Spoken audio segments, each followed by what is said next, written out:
안녕하세요. 이슈 분석실입니다. 여러분, 주말에 공원이나 백화점 가보시면 유모차 정말 많이 보이죠? 그런데 요즘은 그 안을 섣불리 들여다보면 안 된다는 우스갯소리가 있습니다. 어머, 아기가 참 얌전하네요 하고 다가갔다가 서로 민망해질 수 있거든요. 자세히 들여다보면 아기가 아니라 선글라스를 낀 강아지가 타고 있는 경우가 정말 많으니까요. 네, 바로 개모차 이야기입니다. 혹시 이걸 보고 아유, 걔한테 무슨 유모차야, 유난이다 하고 혀를 차셨나요? 아니면 나도 하나 살까 고민 중인데? 라고 생각하셨나요? 어떤 입장이시든 지금 이 현상은 단순히 웃고 넘길 일이 아닙니다. 우리 사회가 얼마나 급격하게 변하고 있는지를 보여주는 아주 충격적인 지표거든요. 놀라지 마세요. 이미 지난 2023년 대한민국 역사상 처음으로 반려견 유모차 판매량이 유아용 유모차 판매량을 앞질렀습니다. G마켓 판매 데이터를 보면요.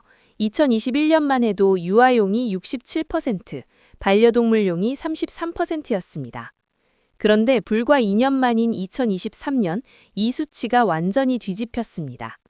개모차 판매 비중이 57%로 올라서면서 아기 유모차를 제치고 이른바 골든 크로스를 만들어낸 거죠. 유모차에서 아이가 사라지고 강아지가 타기 시작한 대한민국. 도대체 우리에게 무슨 일이 벌어지고 있는 걸까요? 그리고 사람들은 왜 100만 원이 넘는 이 개모차에 지갑을 여는 걸까요? 오늘 이슈 분석실에서 그 진짜 이유를 낱낱이 파헤쳐 보겠습니다. 먼저 이 수치가 얼마나 빠른 속도로 뒤집혔는지 다시 한번 짚어볼 필요가 있습니다. 보통 어떤 산업의 트렌드가 바뀌는 데는 꽤 오랜 시간이 걸리죠. 그런데 이 유모차 시장의 변화는 불과 2년 만에 일어났습니다. 2021년까지만 해도 유아용 유모차가 전체 판매의 3분의 2를 차지하며 압도적이었습니다. 그런데 2023년에 들어서자마자 반려동물용 유모차, 즉 개모차가 57%를 차지하면서 시장의 주인이 바뀐 겁니다. 2019년과 비교하면 판매량이 무려 4배나 폭증했다고 하니 이제는 길거리에서 유아차보다 개모차가 더 자주 보이는 게 기분 탓이 아니었던 거죠.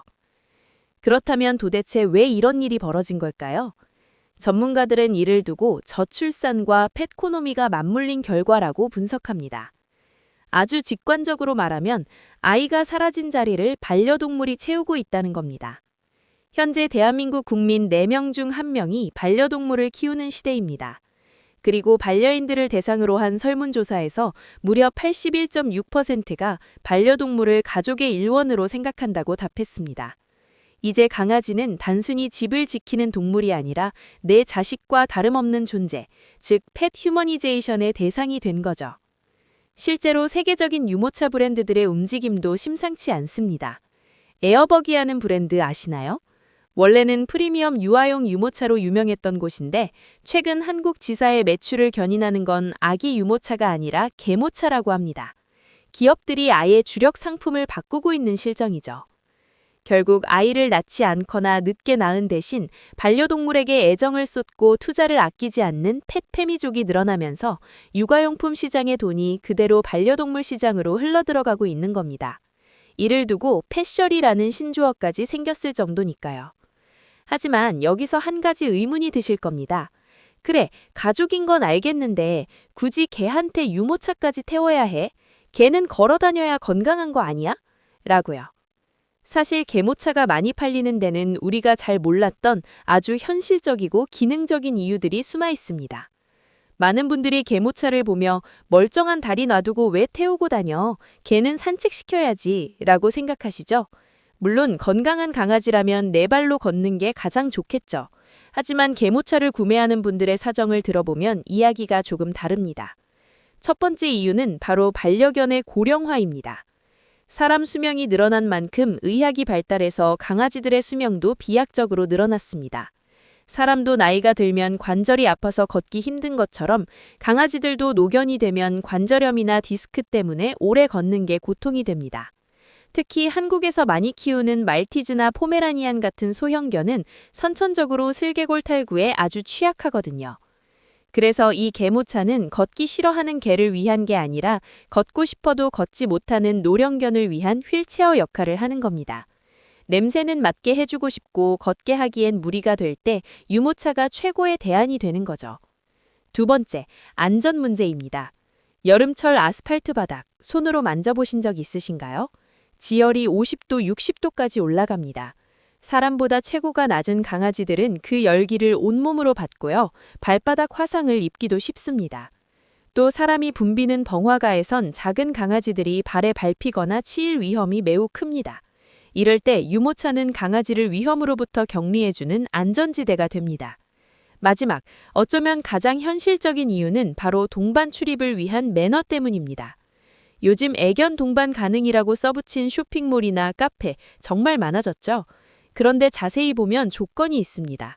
단, 이동장이나 유모차 지참 시. 반려인들은 강아지와 함께 더 많은 곳을 가고 싶어 합니다. 하지만 털날림이나 배변 실수 등으로 비반려인들에게 피해를 줄 수도 있죠.